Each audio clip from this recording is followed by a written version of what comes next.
Bismillahirrahmanirrahim. Assalamualaikum warahmatullahi wabarakatuh. Perkenalkan, nama saya Faris Maulana dengan NIM 221354042. Saya berasal dari kelas 4B Elektronika. Di sini saya akan mempresentasikan mengenai laporan maintenance and repair sistem elektronika industri pada pembangkit listrik tenaga surya. Laporan ini disusun untuk menyelesaikan salah satu tugas dari mata kuliah maintenance and repair elektronika industri yang mana dosen pengampunya adalah Insinyur Edi Rahman M.Eng. Kita mulai dari yang pertama, yakni paparan tugas. Kebetulan saya melaksanakan PKL di perusahaan EPC, Engineering Procurement and Construction, di bidang PLTS atau pembangkit listrik tenaga surya. Dan di PLTS ini sendiri ternyata memerlukan kegiatan maintenance and repair. Untuk apa? Untuk menjaga keandalan sistem elektronika seperti sensor, inverter, sistem monitoring, dan juga komunikasi data. Gangguan pada komponen tersebut dapat menyebabkan penurunan performa hingga kesalahan pembacaan data, sehingga MR elektronika ini sangat penting. Aspek yang cukup penting dalam menjaga operasional PLTS. Dan selama PKL, saya terlibat langsung dalam kegiatan maintenance and repair ini, baik secara di lapangan maupun secara remote, khususnya dalam penanganan gangguan sensor, sistem monitoring, lalu komunikasi data, dan juga metering. Untuk tujuan tersendiri, yang pertama adalah mengidentifikasi permasalahan maintenance and repair pada sistem PLTS. Yang kedua adalah menganalisis kebutuhan MR elektronika industri. Yang ketiga adalah menjelaskan solusi dan langkah troubleshooting yang diterapkan di lapangan. Adapun untuk identifikasi masalah pada case maintenance and repair di sistem PLTS, yang pertama adanya gangguan pembacaan data sensor solar irradiance yang menyebabkan data iradiasi mataharinya tidak dapat terbaca dengan baik oleh sistem monitoring. Yang kedua, tidak dapat diaksesnya sistem monitoring fusion solar akibat terputusnya koneksi internet dari router utamanya. Yang ketiga, data power meter tidak terbaca oleh smart logger sehingga menimbulkan alarm pada sistem monitoring iSolar Cloud. Yang keempat, penurunan tegangan pada string inverter yang disebabkan oleh kerusakan konektor MC4-nya. Dan yang terakhir adalah kerusakan power meter pada panel AC combiner yang mengakibatkan data arus dan tegangan tidak dapat ditampilkan pada sistem monitoring. Adapun analisis untuk kebutuhan MR industri ini, yang pertama adalah hardware. Karena kegiatan maintenance and repair ini membutuhkan ketersediaan komponen dan juga perangkat pendukung ketika ada terjadi kerusakan. Yang kedua adalah software. Karena pada saat proses troubleshooting seringkali membutuhkan software untuk melakukan setting dan konfigurasi sistem yang mengalami gangguan. Yang ketiga adalah sumber daya manusianya, baik itu teknisi ataupun manpowernya. Kegiatan MR ini membutuhkan teknisi yang setidaknya memahami prinsip kerja PLTS yang pertama, lalu memahami prinsip kerja sistem instrumentasi ataupun komunikasi data.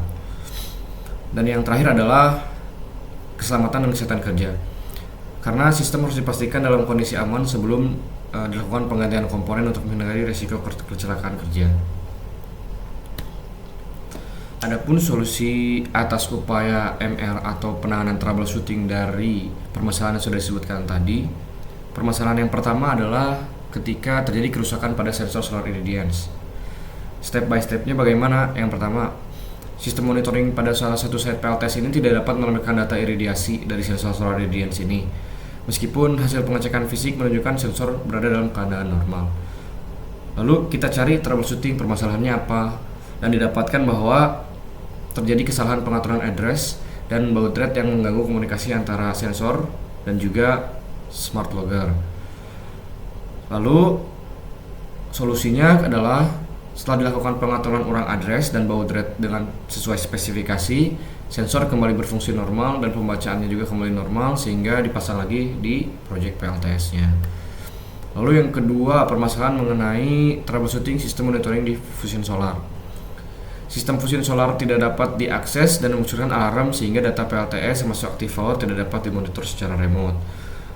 Lalu setelah melakukan troubleshooting, ternyata gangguan tersebut disebabkan oleh router yang kehabisan kuota internet sehingga koneksi jaringan terputus. Ketika router terputus, maka smart logger ini tidak bisa dikontrol secara remote atau dimonitoring secara jarak jauh. Penanganannya bagaimana? Lalu dilakukan pengisian ulang kuota pada SD card, pada SIM card, lalu dilakukan pengecekan jaringan lagi. Setelah itu sistem monitoring kembali berfungsi normal dan data PLTS dapat ditampilkan kembali.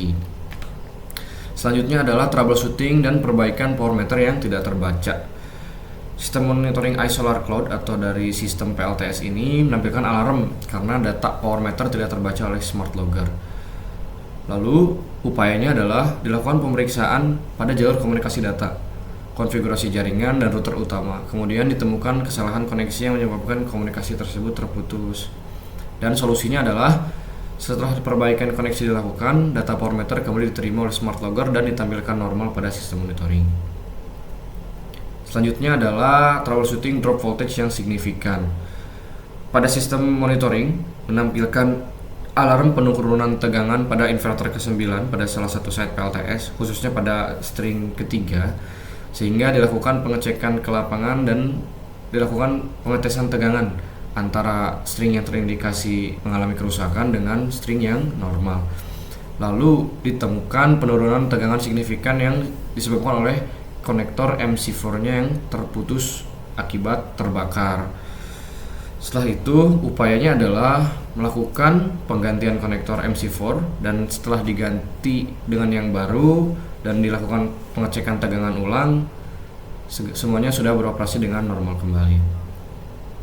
Lalu yang terakhir adalah penggantian power meter akibat kerusakan pembacaan. Mungkin di PPT belum saya ganti fotonya.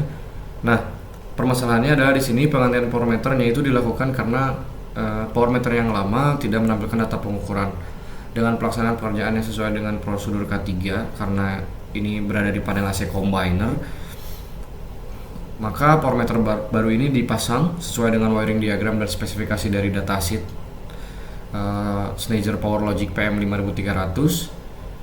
Nah, setelah dilakukan pemasangan dan diganti dengan komponen yang baru, maka dilakukan penyetingan dan setelah semua rangkaian tersebut selesai, ketika dilakukan pengujian, hasilnya menunjukkan data kembali terbaca normal pada sistem monitoring. Untuk kesimpulan, yang pertama adalah kegiatan PKN menunjukkan bahwa sistem PLTS rentan mengalami gangguan pada sensor, sistem monitoring, komunikasi data, serta komponen kelistrikan daya yang dapat menurunkan performa sistem.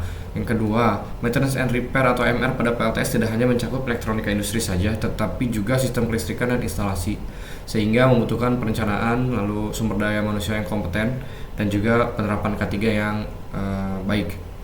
Lalu yang terakhir adalah penerapan troubleshooting dan maintenance yang tepat terbukti mampu mengembalikan kondisi operasi PLTS dan menjaga keandalan serta kontinuitas sistem.